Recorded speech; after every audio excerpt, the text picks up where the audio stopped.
Welcome to Radio Atlantic, the first podcast from The Atlantic magazine. I'm Jeffrey Goldberg, the editor-in-chief of The Atlantic. In a few minutes, I'll introduce you to my co-hosts for this podcast, Matt Thompson and Alex Wagner. We'll talk about what this podcast is going to be, or what we think it's going to be at least, and we'll also sit down with our colleagues David Frum and Molly Ball to talk about one of this magazine's main preoccupations, the health of American democracy. First, though, I'd like to tell you a very short story about a crucial moment in the history of The Atlantic and of this country. Stay with this, it's going to be worth it. So it's November 1861. 50,000 Union troops are massed outside Washington. President Lincoln and his entire cabinet are reviewing this newly organized army, and so is a 42-year-old woman from Boston named Julia Ward Howe. She's a militant abolitionist, and she's come to Washington to see and bless the army that is ready to wage a sacred struggle against human bondage. At one point, the road becomes clogged with troops, and Howe's carriage comes to a halt. She listens as the troops around her sing a song in praise of the radical abolitionist John Brown, whose body, the lyrics go, lies a-mouldering in the grave, though his soul is marching on. Howe's a trained singer, and she joins in, and the troops compliment her voice.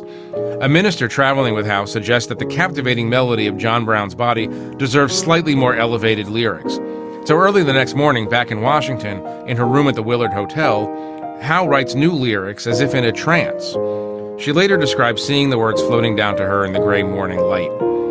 She submits this untitled poem to James T. Fields, the editor of The Atlantic. The Atlantic, which is then all of 4 years old, is the smart choice for Howe. It's a magazine dedicated to freeing the slaves and preserving the Union and explicating what the magazine's founders called the American idea. Fields liked the poem very much and offered Howe $4 for it. Nearing press time, the poem still had no title. Mine Eyes Have Seen the Glory was one suggestion, but Fields conjured up something even grander.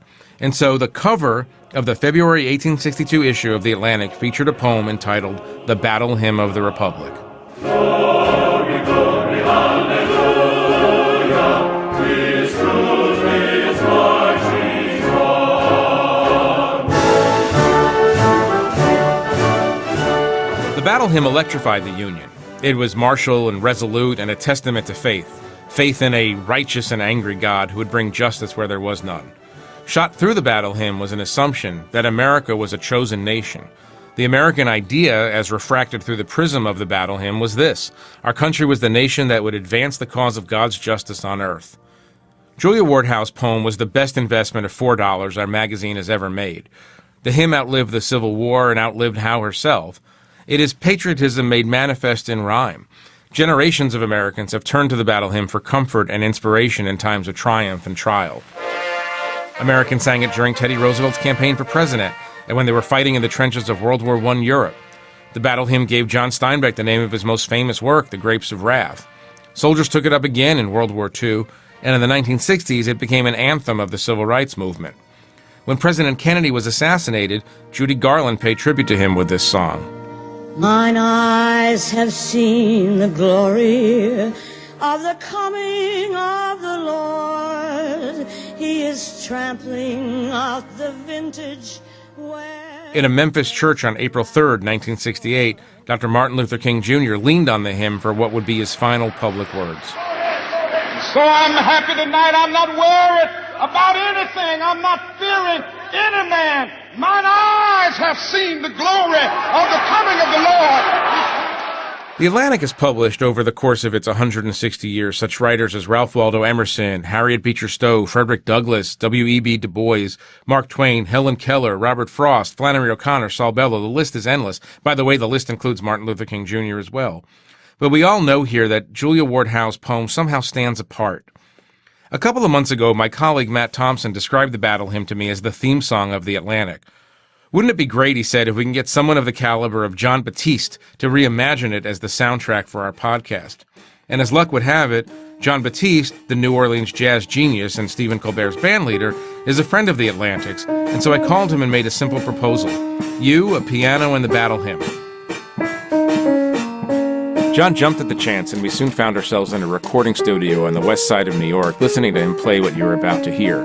He started by messing with the piano in various weird ways, and so we asked him to tell us about his process. I'm trying to create this sound that's like the sitar, that has this really grainy resonance. And I want the strings to sound like somebody's plucking them.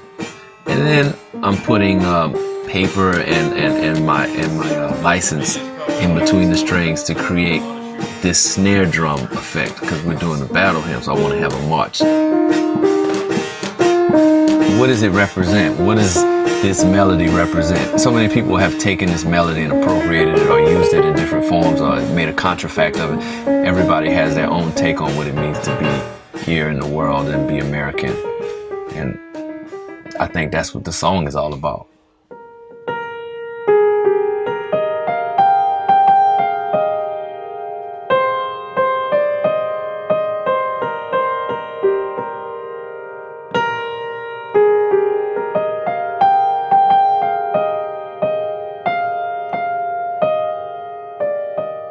The Battle Hymn is a song that's a part of American mythology and is a true mashup of cultures and time.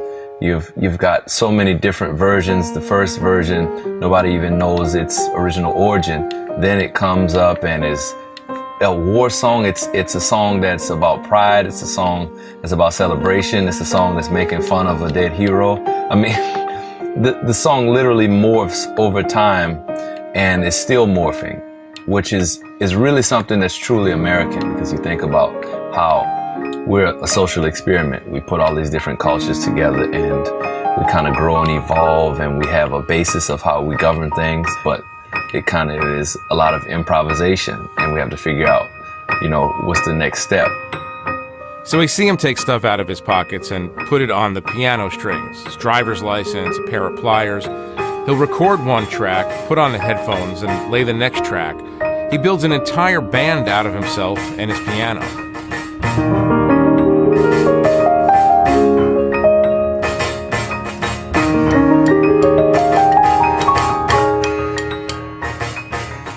You have that kind of sound happening in the piano, and it's a prepared piano, so I have my wallet and different devices to create these sounds and emulate these sounds through the piano.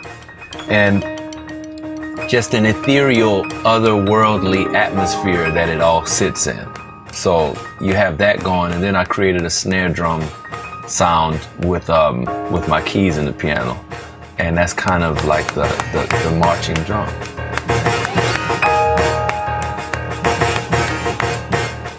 I like to come into the studio when I'm reimagining a song or trying to create. I like to come in with a completely blank slate and not think about anything and try not to think ever. I follow. Well, that's very fancy sounding. And then in New York City, we have... all the way from New York City, they don't call it the Atlantic for nothing, holding down another part of the Eastern Seaboard. It's Alex Wagner. I'm a contributing editor at The Atlantic. Welcome, Alex. Great to hear your voice, Alex. Welcome, Matt. In full disclosure, I did not realize the strong links between The Atlantic magazine and the song. I've always been a huge fan of the Battle Hymn of the Republic. we know that and Let Me Clear My Throat. I mean, those were in heavy rotation in high school. DJ Cool does a great version of Yankee Doodle Dandy as well, by the way. People don't know that. That was published in The Atlantic a little bit later on. Contributing editor DJ Cool. It's a good song. It's a good song. It's a classic for many reasons, not just because it's an incredible piece of songwriting, melody, but for this particular moment, it seems very relevant to be talking about the Republic. I mean, the Battle Hymn of the Republic is not only the theme song of the Atlantic, because we decided on this podcast that it's the official theme song of the Atlantic. It really goes to the heart of what the Atlantic tries to be and has tried to be for 160 years, which is the magazine of the American idea. The Battle Hymn of the Republic posits that America has a special role to play in the world, a special providence, that it's a chosen nation in a kind of way. And the Atlantic has always been around to try to explain America to itself and try to understand what the American idea or what the American ideas are. And I think we're trying that in 2017, just as Ralph Waldo Emerson and James Russell Lowell and Harriet Beecher Stowe were trying to do that in 1857. It's a pretty weighty thing to do, as you might. Does that make me imagine. Harriet Beecher Stowe? You get to play Harriet Beecher Stowe in our costume pageant, by the way. That's excellent news. Matt, who do you want to be? I'm Sojourner. I am Sojourner Truth. That was not what I was expecting you to say, by the way. That was not the answer. She was a badass. That was fine. Sojourner Truth badass is in the next issue of the Atlantic magazine. So, Jeff, you are the editor-in-chief of the Atlantic. Yes, indeed. I have a question for you. Okay. You act like we don't talk to each other 193 times a day, but go ahead. This is the only time I get to hear from you, Jeff. True. What is the American idea? Oh, come on, Matt. This is impossible. But America is a country built on an idea, not an ethnic group, although obviously there are people who argued that from the very beginning. It's not built around a particular religion, a particular ethnic group, a particular tribe. It's an idea that is found in its original documents. A group of people got together and decided that they would bring forth on this continent a new nation, et cetera, et cetera, et cetera. You know, you can go on our website to find the full document.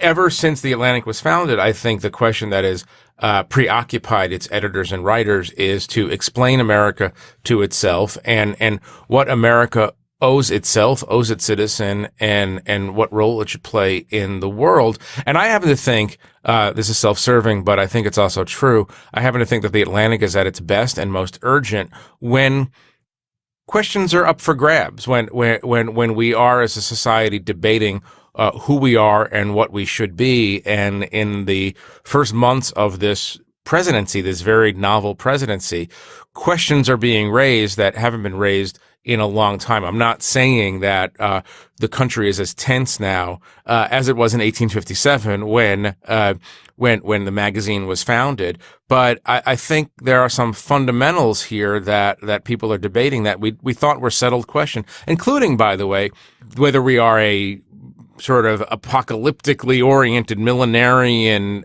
country with this grand vision of the way the world should be organized, or whether we should leave the world alone. I mean, these are questions that have been debated in the pages of the Atlantic for 160 years, and they're being debated now. And another question, Matt, going to this idea of what is the American idea, I think people are asking themselves what makes America exceptional now in ways that we haven't asked before. A lot of people argue that what makes America exceptional is our ability to self-correct, our ever-perfecting union. When this magazine was founded, very, very few people had the vote. We've seen the gradual expansion of rights through 160 years. The Atlantic has been with that process every step of the way.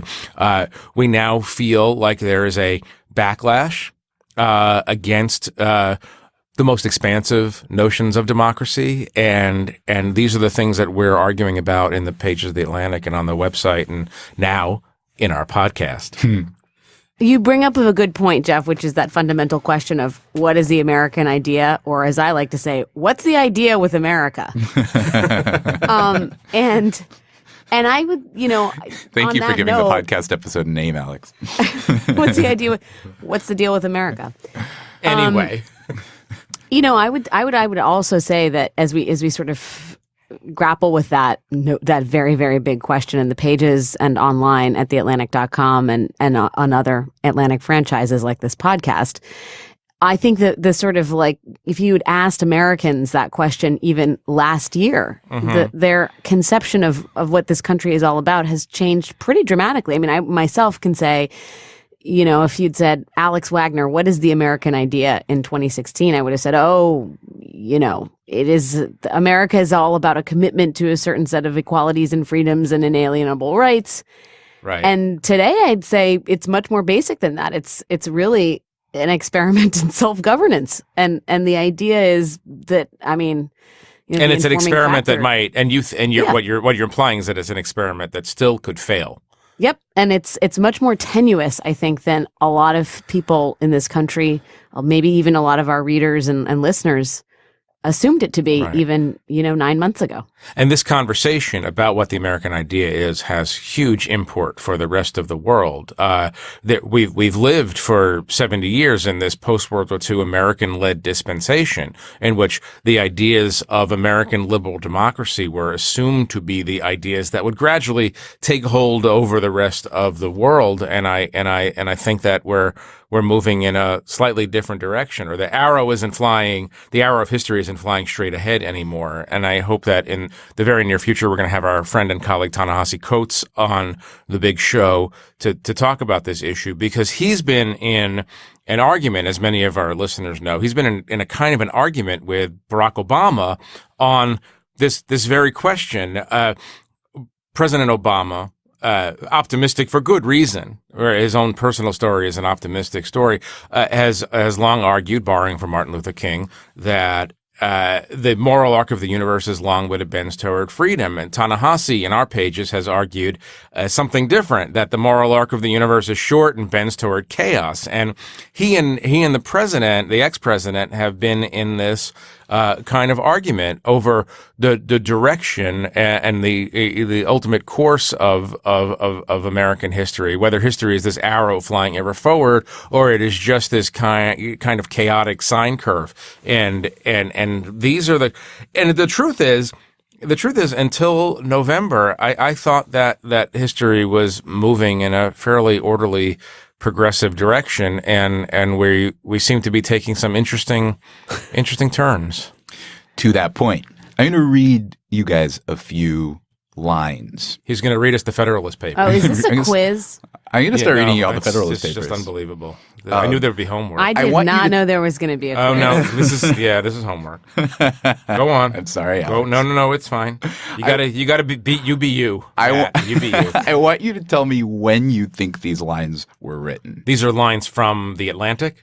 I am not revealing my sources. They're just lines that people spoke or wrote. This is impossible. Alex, this is the world's worst game show right now. This is the world's worst game show. It's impossible to cheat on this test. Therefore, I will not take it. I'm taking it. Go on. All right. I'm not scared. I'm not scared of you. The Republicans wrote in their platform that America was in danger, but the fact that such an alarming statement could be made without disturbing in any way the atmosphere of optimism and merriment which prevailed at Cleveland merely shows that nobody believes that politicians can lead America to ruin. That's September 2016. I'm going to say it's current. Yeah. That was written in the pages of The Atlantic by Raoul de Roussy de Sales in 1936. You tricked us with the Cleveland reference. I did, didn't I? Also, this is an English language broadcast. That was I just want to note sneaky. That. Wow. 1936, huh? 1936. You tricked us, Matt. All right. I got two more for you. One is going to be an Alex Wagner piece from 3 weeks ago, right? And you're not going to recognize it. That's going to be the funny part. You're going to think, that's Lincoln? Is that Lincoln? No, it's Roosevelt. Or Wagner. It's Kennedy. Who is it? Go ahead. Millions of ordinary, hardworking Americans recognize that government is not dealing with the problems that are uppermost in their lives. For most of these last decades, American liberals, of whom I am one, have been most concerned about the black, the brown, the poor, the uneducated, the young. But today, millions of middle-aged, middle-class, white working Americans are coming to understand that they have been victimized by the irresponsible politics of the recent era. I didn't know Bernie Sanders wrote for the Alliance. Actually, he wouldn't talk about white working class. That's not, yeah. I feel like this we're talking about, like, Dixiecrats here, right? I feel like this is 60s. 60s. I feel like this is the 1960s. I feel like this is somebody wrote in The Atlantic. Yeah. I give up. That was David Broder in 1972. No kidding. Atlantic We were close. piece called The Party's Over. We were close. I've got kidding. one last one for you. One last one. Did not know David Broder wrote for The Atlantic, by the way. Yeah. Which is sort of sad. It's a great piece. I recommend it. It's It's called good. The Party's Over. All right. I'll put it in the show notes. Through most of the history of ideas, the great champions of equality have been xenophobes. Not out of bigotry, but because they believed that only a tightly bonded society could suppress the concentration of wealth in the hands of a few. I'm guessing this is now. This is. No, I was going to say that's like Teddy Roosevelt, Trustbuster age stuff. All right, who? Alex, what was your guess? 2015, 2016. 2016? That was actually a writer named David Frum. I knew it. I was going to say Frum. Oh, that's cheating. That's just totally cheating. You could see for The Matt's Atlantic. pattern here. He went from the past to the present. These quotes. People I named did. David. I went fairly chronologically. People named But David, like that to guy my point- Oliver. To my point, people have been making trenchant observations about the state of America, trenchant and I would say concerned observations about the state of democracy in the pages of The Atlantic for many, many years now. And that last author, David Frum, is going to join us after a quick break.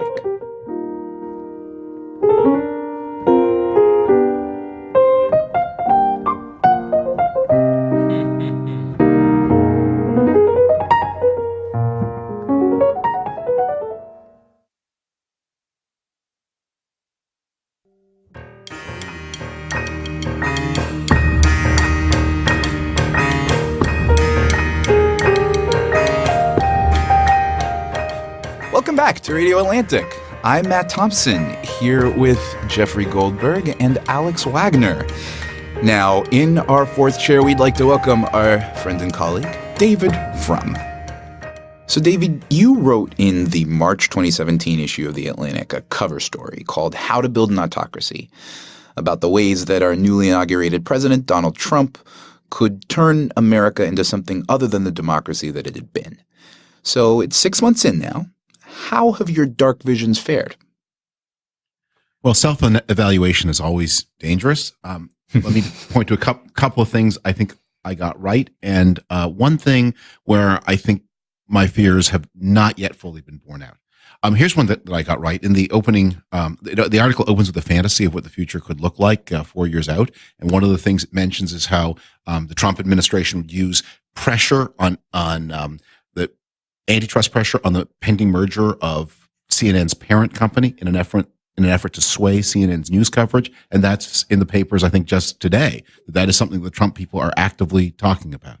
I think we have seen some attacks on the rule of law. For example, the omission of the appointment of any U.S. attorneys. I think there are now 8 U.S. attorneys nominated out of 93. And all of those 8 are patronage appointments in parts of the country that are not financial centers. The most important U.S. attorney office in the country, the Southern District of New York, remains vacant. And Trump's own lawyer has boasted and has been heard to boast that seat was vacated precisely because they felt that the person who had the seat was dangerous to Donald Trump. The thing I think that I tended to overestimate was I expected Donald Trump to be a much more single-minded wealth maximizer than he was. I expected to see a lot more disciplined effort to make big money, not just like petty grabs at Mar-a-Lago as he's been doing. And so I think one of the things that has been helping the country to some degree is Donald Trump's slovenliness and disorganization. That in fact, he's not that organized a figure. And in some ways, I credited him with more single-mindedness than he had. David, one of the things that struck me is that, and this I guess is a corollary to the point you just made, is that what's the frame people use? Malevolence and tempered by incompetence. Right. They're just not very good at doing things, good or bad. Does a level of just sheer inability to move an agenda surprise you? The inability to move an agenda does not surprise me. One of the, take people behind the curtain, one of the things we agonized a lot about in writing that article was in my vision of 2021 that starts, I had said that I thought Obamacare would still be there. And in the back and forth of editing with the brilliant Don Peck, that I kept putting that in and Don kept taking it out. And he said, what if he cancels it, the day before the magazine will all look pretty dumb. And so we took it out. But Trump was not motivated by policy. He didn't care about any of these things. So it's not his agenda. He doesn't care about it. The agenda is his hostage over the House Republicans. They care about it a lot. And so in order to get from them what Donald Trump cares about, which is their complicity in his other actions, he phones in a performance on the agenda. David, I wonder in the piece, in the cover story you wrote, what happens in the next 4 years will depend heavily on whether Trump is right or wrong about how little Americans care about their democracy and the habits and conventions that sustain it. If they surprise him, they can restrain him. What do you make, not just of sort of the public protests that we've seen since Trump was inaugurated, but the state level pushback and the pushback from the judiciary branch on his policies and withdrawals from things like the Paris Climate Accords? Does that sustain you in this moment? Yeah, there's a lot of good news. There are a lot of things to be excited about.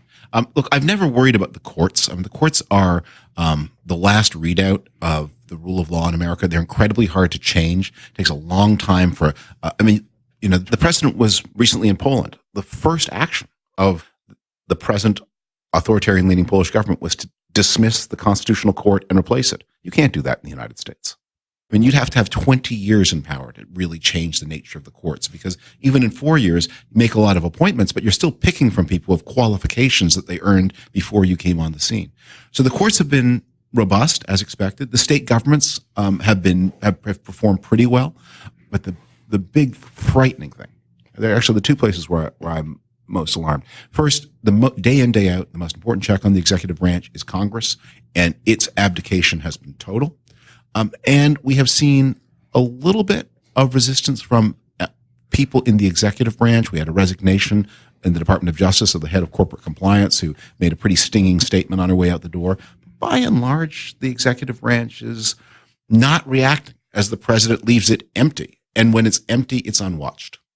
One of the ways in which the president could be resisted, and one of the checks on his power, is in fact the bureaucracy. But if the agencies under the president's purview, if they are too active in dodging the wishes of the president and not carrying out what the president asks them to do, then that poses a different long-term danger to the republic in other ways, right? If the president weakens the presidency by empowering the bureaucracy to defy him. That is such a profound, important, and correct point. It's one of the things I worry about most. Far and away, the most important bureaucracy in the United States government is the military. And one of the questions I worry about a lot is, to what extent is the president of the United States now in the chain of command? How seriously do the military take his orders? How autonomously are the military acting independent of his orders? And although I personally, and I suspect many people, would be vastly cheered if James Mattis were president of the United States right now rather than Donald Trump, he's not. That's very tempting. But over the long haul, yes, we are teaching the military some bad habits. And the thing that you can really worry about is, what if Donald Trump proves not to be a one-off? What if, in reaction to Donald Trump, the Democrats careen off to their far left, as they're very capable of doing, and nominate an Elizabeth Warren type, as they're very capable of doing, and she were to win in 2020, as you can well imagine? And that habit of not telling the president things, ignoring the president's unhelpful suggestions, that habit grows. It's already happening in the sense that the president has subcontracted out huge strategic decisions about Afghanistan, for instance, to the Defense Department. He says, you guys figure out how many troops you need and just go do that. I mean, and the military will do that. The Pentagon will do that in isolation from other national strategic decision making.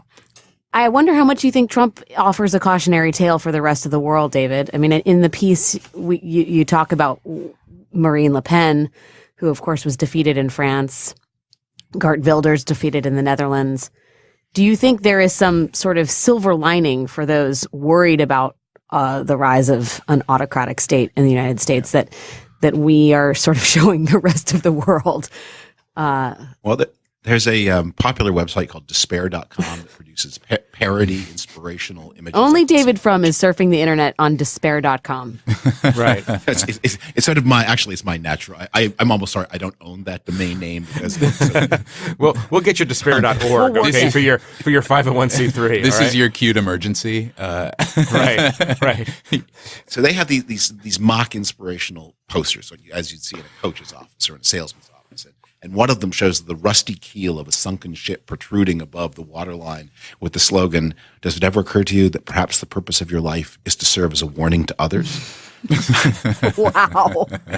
Talk about an inspirational poster for work. But in the usual order of things, it's the small country that serves as a warning for the large, not the large, not the world's global superpower serving as for medium-sized European powers. That's not the fortunate thing here. But David, can I lift up and ask you a very large question, which is, what is the American idea to you? Over my lifetime, I've noticed one really striking change in the way people use this phrase, or the American dream, or the American idea. When I was young, what people meant by the American idea was the idea that just about anybody if they worked hard and did certain basically sensible things, could enjoy a comfortable life in the United States, and a more comfortable life in the United States than really anywhere else. When the way people I hear use those phrases now, what they tend to mean is that this is a country where exceptionally talented people can rise higher than they can anywhere else in the world. And by the way, both these statements were true. It was true in 1969 that America was a place where the ordinary person could do better than just about anywhere else on earth. And today it is true that the United States is the place where the exceptionally talented person can rise higher than anywhere else on earth. But the transition from one of those ideas to the other, which happened almost without comment, that is a revolution in our understanding of what it means to regard the United States as a successful country. I know it's a whole essay question, but I'm wondering if you have a concise answer for the future of the Republicans in this context. I don't know that the Republican Party, as it existed before 2016, can emerge again after this. Too many people are too deeply committed to what Donald Trump has been doing, and I think those people who couldn't accept it are not going to find it easy to come back afterwards. They're not going to be wanted back, especially if things begin to get tough for the Republicans. A lot of people will say to those who weren't there in 2017 and 2018, if we should try to show up in 21, 22, where were you when we needed you? When we were fighting the liberals and the Democrats and they were trying to drag down our president, with all of his faults. We were here defending him and you were, spitballing him. And so we don't want you back. And that's how party systems change. If you were put into suspended animation in the year 1990 and unthawed a quarter century later in 2015 and looked at American politics, you would be stunned at how little had changed. Bush, Clinton, dominant names when you were frozen. Bush, Clinton, dominant names when you're unfrozen. Still arguing about the federal budget and tax cuts. It's a quarter. Gingrich is still there. It's a quarter of a century of absolute stasis.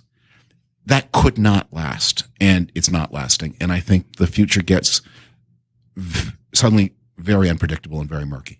I don't know. I think I'd wake up and see a black president and be like, what?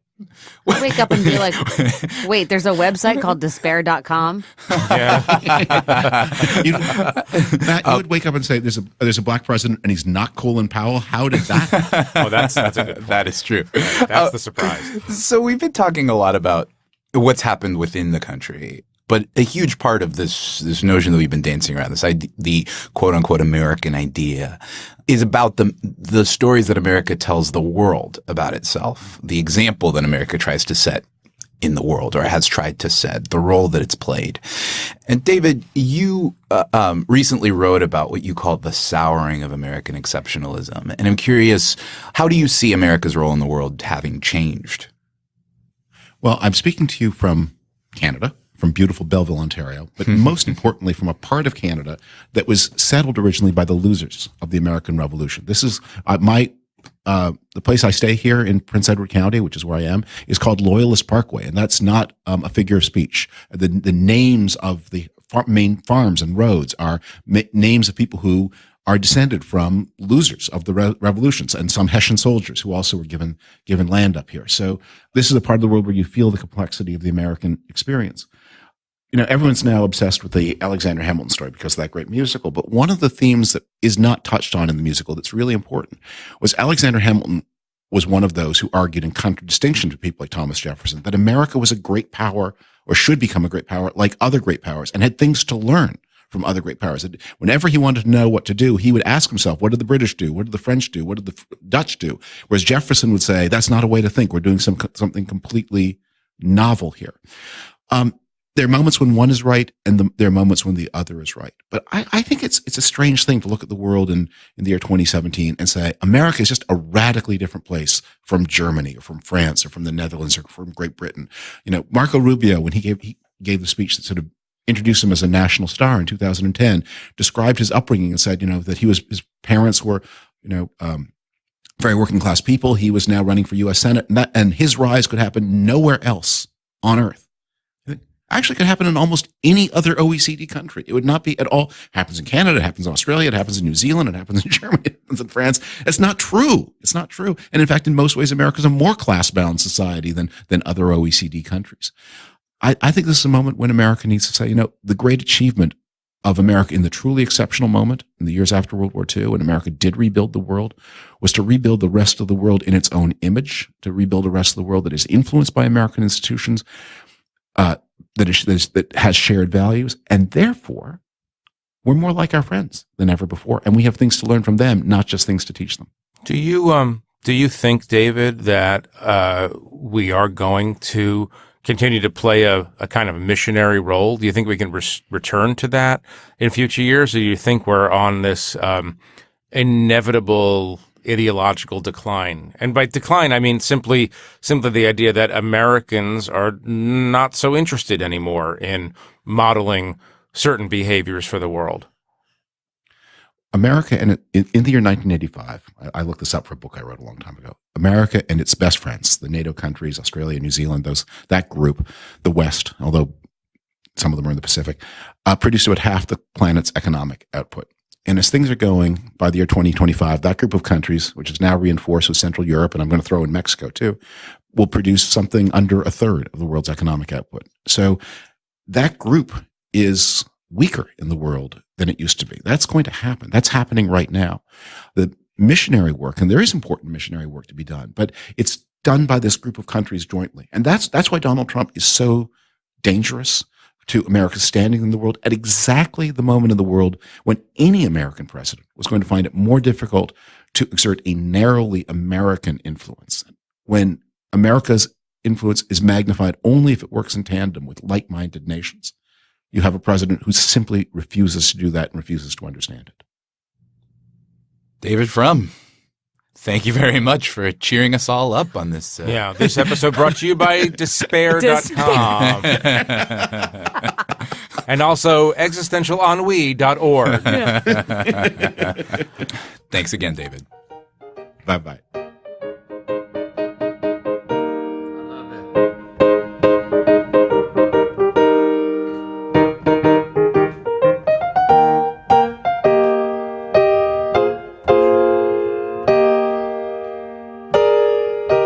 Welcome back to Radio Atlantic.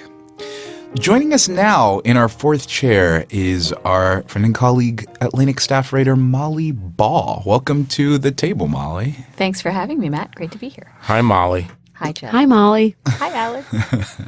So, Molly, you have spent these last 8 months and many of the preceding years before traveling all over the country, talking to Americans about what informed their vote, what they're looking for from their president and from their government. And so from that vantage point, what has or hasn't changed in how Americans are thinking of themselves at this moment? Well, the big question that I am trying to answer right now and going forward is whether 2016 represented some kind of breaking point in American politics, or whether the map was redrawn, whether everything changed. Because I think there was a feeling that something was shattered, that the previous consensus was busted up, the establishment dethroned, etc. And so the question is, did the axis of our political debate actually shift? Did we go from the debate we thought we were having between, conservatives and liberals to a different debate that's more like the one they're having in Europe, a debate between open societies and closed societies, a debate that is more about borders and national identity and inclusion versus exclusion? And I think we still don't know. And so as I cover elections that are happening now or are going to happen, what I'm talking to people about, what I'm asking people about, is how they think of that political debate in this country. And what I'm finding is that so far, it appears that the Trump message and the Trump debate, in the sense, is a bit of an anomaly. Other than Trump, you mostly do have Republican and Democratic candidates taking the traditional liberal and conservative stances, not seeking to reorient themselves around this populist paradigm. And in fact, candidates who've tried to imitate Trump's populism and affect and positions have mostly fallen short. So, but at the same time, there's no question he has, like a cannonball into a pond, there's a ripple in the whole pool, right? And I think we're still feeling those ripples, and I'm trying to figure out how that all plays out in the era of Trump. Molly, in one of the pieces that you wrote right around the inauguration, you said, or you wrote, Trump's fans hope he will master Washington, while Washington generally believes it will master Trump. What do you, in the months that have passed, who's the master in this scenario? I'm sure there are some people would say the answer is obvious, but I kind of feel like it's still up for debate. I think you're right. And I think this is still the object of most of the tension in Washington. And it's a tension you can almost feel if you talk to Republicans and Democrats in Congress, if you spend time on Capitol Hill, or in the agencies, you really feel this tug of war between a president who's very unorthodox and who goes against the consensus of both parties in a lot of ways, and a bunch of seasoned, experienced politicians who have an agenda that they want to pursue. And so for the first few months of the Trump administration, I really would have said it's Mitch McConnell's Washington and Donald Trump is just living in it. Right. It really did seem like he was out there sort of tweeting and saying stuff, but McConnell was deciding who lives and who dies, right? McConnell was deciding, yes, we will give you your Supreme Court justice. No, we will not give you your voter fraud commission. Or your wall. Exactly. And so when you have a president who does not seem to have a large attention span or to be particularly focused on any particular policy outcome, it is pretty easy for people who know the game to work around him. I think now, though, we've reached a point where McConnell is also having trouble because of the pre-existing divisions within the Republican Party and because of the president's unpopularity and because the president, frankly, isn't helping. What I hear from Republicans on Capitol Hill a lot is they would love it if President Trump devoted the energy to campaigning for healthcare reform that he does to attacking the media, because maybe then he would be able to bring these factions of the party together. So I really think there's still a lot of tension there. And it is, I talked to a lot of Republicans in Congress and on Capitol Hill. And in fact, I wrote a piece with the headline a few weeks ago how Trump is torturing Capitol Hill, because they really do have a sense that they start working on something, they get a little ways, and then he creates some other huge explosion that they all have to talk about instead. And that's his version of mastery, right? Right. Do you have any insight, Molly, into why he didn't do a thing people thought he would do, which is to say, govern as a populist, more of a populist, say more health care for everyone, huge infrastructure spending to put the white working class back to work? Why he seemed to the extent he got captured by Capitol Hill Republicans, why he got captured that way? It's interesting. I mean, there's been so much reporting on the Kremlinology of this White House, the personality conflicts on Trump's team and in his inner circle, and nobody has won yet in the fight for Donald Trump's soul. And he is not enough of a policy wonk to have set out very clearly, this is whose side I'm taking, when it comes to, Ivanka's on one side and Steve Bannon's on the other, or Gary Cohn or Reince Priebus. And so, he has staffed the administration with a lot of traditional Republicans. And that's why what you see the agencies doing is the most conservative successes that have come out of this administration have been deregulation, either through Congress or through the agencies. And you have all these agency heads, people like Tom Price and Scott Pruitt, who have been very strongly ideological conservatives for a long time and are, in fact, working to, as Bannon put it, dismantle the administrative state. They really do believe that by rolling back what they view as onerous regulations, they can unleash the shackles on the American economy. So, but as you said, there's clearly something in Trump that isn't there, right? There's something, not to say something missing, but that is not in that place. Well, there's an alternative history in which he's at 50 or 60% approval rating because he's done a bunch of things that populist ideology would say you should do. But I have the $64,000 question for you, which is, what do you think Donald Trump thinks is the American idea? Does it have to do with individual liberty? Does it have to do with being a shiny sitting on a hill? Does it have to do with every man who's strong enough can get his? I mean, what do you think he thinks the undergirding idea of America is? Or do you think this is not a question that rises in his mind? Jeff, I can't believe you don't know this. It's right there on the hat. He wants to make America great again. No, but I'm just a beltway elitist. I don't see the hat that you don't often. wear trucker hats or golf hats or whatever. Maybe if he made a MAGA beret. Because that's what we do around here at the Atlantic. Jeff always has that beret, the signature Goldberg beret. I hope somebody listens to this and makes a beret, an embroidered beret. We'll sell it on our website. Don't worry. I think there really is something there, though. This idea of American greatness, and it is a nostalgic idea, and it is a nationalistic idea, perhaps even a jingoistic idea, the idea of Americanness and American identity. It's an American exceptionalism that is an American supremacy, and I think it is founded on a bygone image of who Americans are and what our country is. And so, but it's rooted in nothing high. I mean, Ronald Reagan had a beautiful vision of America, the shining city on the hill, the example, the beacon for the world for people who want to be free. None of that language evinces itself naturally, organically from Donald Trump. So maybe you're right. Maybe it's just jingoistic, chauvinistic. We're better than you. Leave us alone. Well, it's tribalistic as well. Yeah. You know, I think there's a lot of resemblance to the ethno-nationalist populist movements in Europe that have said, we are our tribe and we keep out the members of other tribes and we protect our own, we take care of our own, and we pursue our own interests, and everybody else in the world is pursuing the interests of their tribe and the people within their borders. And so that's the idea of protectionism. I think it's very much about protecting. His economic agenda is literally protectionism. His border security is building a literal wall to protect us from whatever is outside of America. And I really do think that is his idea. Molly, you've had the experience of going all over the place and talking to a lot of people. One of the things that you said pretty frequently over in the year running up to the presidential election was that what's most interesting is not necessarily Trump himself, but the Trump phenomenon, right?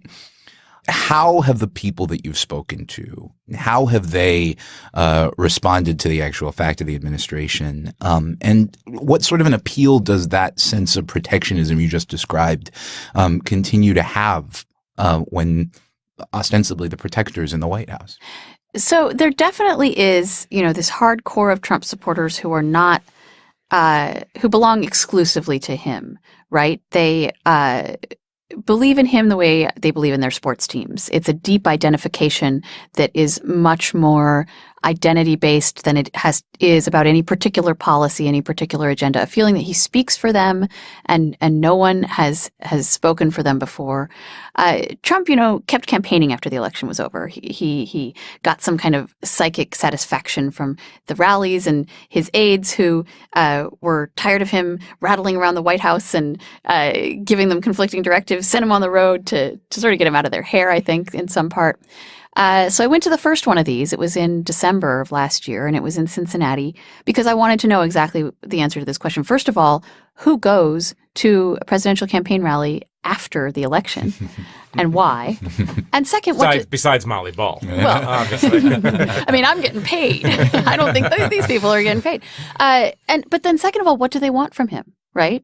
Given that they exerted such passionate devotion for this particular candidate, what does he have to do for them? And the most interesting conversation that I had a lot of conversations with people at this rally, and it was packed. He didn't fill the arena, but there were thousands of people there on a cold night in Cincinnati. And this one man that I spoke to talked about, how important it was that someone now was speaking for people like him. He said, the lesbians and the transgenders, everybody else is allowed to advocate for their rights. Why don't people like me get to stick up for our own?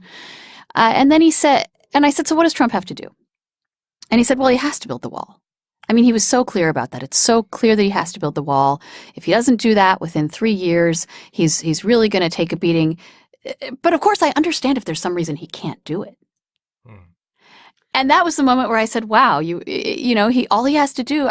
And the other thing this man said was that that he had a feeling of ecstasy on election night. It was a like transformational moment. These core Trump supporters won when he won the election. They got so much psychic satisfaction from that he doesn't really have to do anything. Merely by winning and by putting his enemies in their place, he has given them what they wanted. And in that sense, their expectations for the next 4 years are pretty low. So he can't lose, because even when he loses, it's going to be the fault of outside, dark, nefarious, conspiratorial forces. Well, he can't lose these people, right? And Obama had a base for whom he could do no wrong as well. Obama had a base that identified very deeply with him, and I think that got the same kind of psychic satisfaction from the mere fact of him being installed in power. So, and I think it's important to point out, this isn't everyone who voted for Trump. This is a sliver. This is a hardcore of some of them former Democrats or disaffected independents. It's not the same as the Republican base. And it's probably, 20 to 25% of the electorate at most. So you can't win an election with it. And that's the problem that he's having now, is that he's only seems to be speaking to those people. And the broader electorate, not just Democrats, but Republican, conservative Republicans who are more on the traditional Republican end of the spectrum, the Jeb Bush, Mitt Romney Republicans, as well as independents. Trump doesn't seem to care what they think. He's talking to his base. Molly, when we talk about the base, David Graham had an analysis of a recent study about Trump's base and their relationship to sort of facts and figures and quote unquote the truth. And the study found that Trump voters do not, in fact, seem impervious to the truth. Present them with a falsehood from their man and they will acknowledge he was wrong, but that doesn't have much effect on their support for Trump. My question to you is, does that surprise you? And given the fact that his base isn't impervious to the truth, why such animosity, and why the narrative around fake news, for example? Well, the animosity is a combination of two things. It's a combination of the distrust of the media that already existed and was pretty widely shared on the left and the right, although I think it was more acute on the right. And then a president who is uniquely inflammatory in this regard.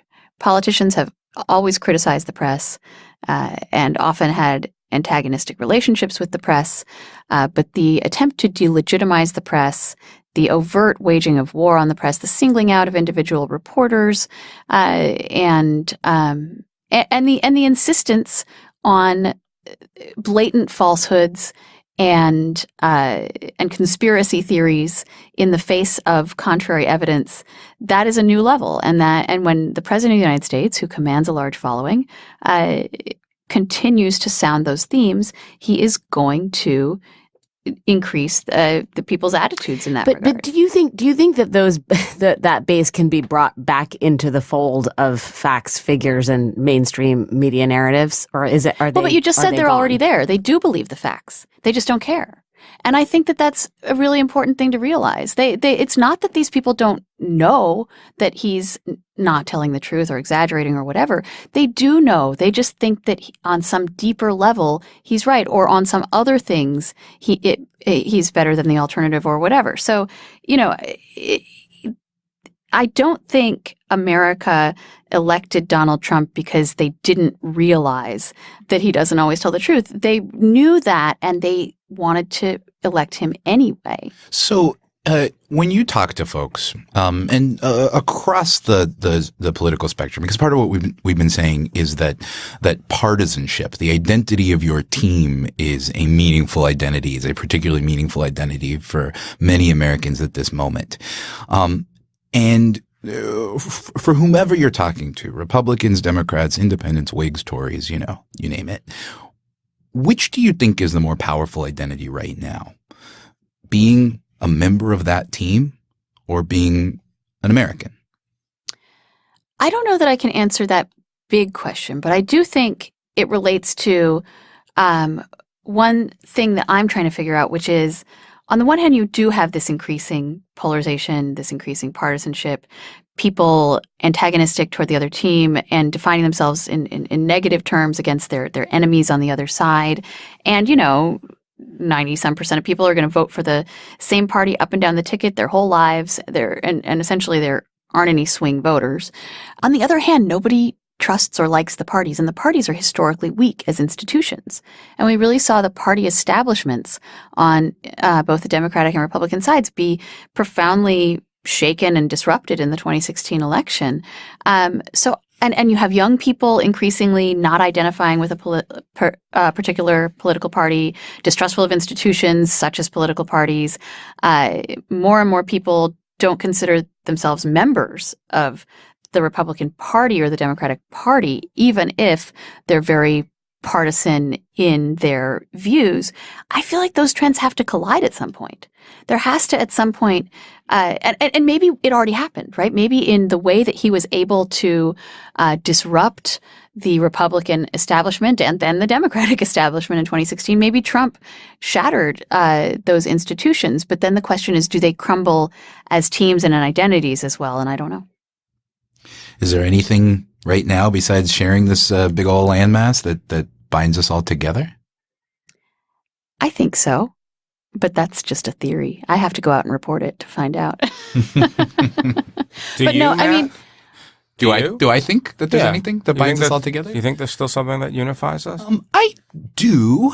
I think that and besides an external enemy, which would have a clarifying effect on the way people feel about I think that is one thing, yes, an external enemy. I think that we have tended to define that enemy internally. But I also think, we Americans have always treated the Constitution as a pretty mythic document, as a document that has the power of myth and legend, a document that we believe in. It is an American, it is near biblical in its power over us. Inviolate, holy, yeah. Yeah. I think people really want to believe in America, whatever that means to them. People have not become cynical about the idea of America. I think the best political ad of 2016 was the Bernie Sanders America ad with the Simon and Garfunkel song and the swelling crowds. And that was on the far left, but it was the same sentiment that was being called up of feeling a sense of patriotism. And I remember speaking to Newt Gingrich around the time of the Republican convention when they were trying to draft a platform that somehow grafted Trump's ideas onto the Republican Party, which was kind of hard to do. And what Gingrich said was, Ronald Reagan knew this. Americans are nationalistic people. And right. The elites have made nationalism a dirty word, but people are nationalistic. Well, and I think you're seeing nationalism, though it wouldn't be necessarily called that, on the left. Even in the face of a Trump administration, people are attempting to sort of double down on their idea of what this country is all about. So it's shared. I had this thought the other day. So many of our recent elections, particularly midterm elections, have been backlash elections, right? Where the opposition is galvanized by losing. And isn't that an amazing statement about democracy? That when you lose an election, your reaction is to double down on democracy, to participate even more, to say, okay, we just have to work harder and then we'll be the ones who win. Instead of giving up, instead of saying, well, obviously they're the powerful and we are the powerless. I think that's pretty amazing. I don't think we can get much better than that. We're ending at least on a note of optimism. That is hopefulness.com. You're welcome, America. Yeah. Molly Ball, thank you very much. That was Molly's Battle Hymn of the Republic. Yeah. That's what that was. Julia Ward Howe couldn't have done it better. I didn't even have to sing. Thank you. Do we need Molly for anything else? I think so. Any games? I can sing the Battle Hymn of the Republic. Do it. Do you know, so I learned this from Prairie Home Companion. I don't know if you know that I'm a Garrison Keillor superfan. Oh, boy. But this is apparently an old commercial. Mine eyes have seen the glory of the coming of the Lord. He is driving round the corner in an early model Ford with his hand around the throttle and another round a bottle of Line and Kugel's beer. That's the outro. That's the outro. By the way, you're welcome. Capture everybody. that, freeze it. It's going to be deployed in ways you can't even imagine. And that'll do it for Radio Atlantic. In just a moment, we'll play John Batiste's more reverent version of the Battle Hymn. But in the meantime, enjoy this wonderful version which he also recorded for us. First, a few thanks. Our producer for this inaugural episode of Radio Atlantic was Kevin Townsend, with production support from Kim Lau, Katie Green, and Alice Winkler, audio engineering by A.K. Adams, and additional audio support from Paul Ruist at Argo Studios in New York. Thanks to my co-hosts Alex Wagner and Jeffrey Goldberg, and to our colleagues Molly Ball here in D.C. and David Frum, who joined us from Quint Broadcasting in Belleville, Ontario. If you like the show, please be sure to subscribe and tell your friends. You can reach out to us at theatlantic.com/radio or facebook.com/radioatlantic. And now,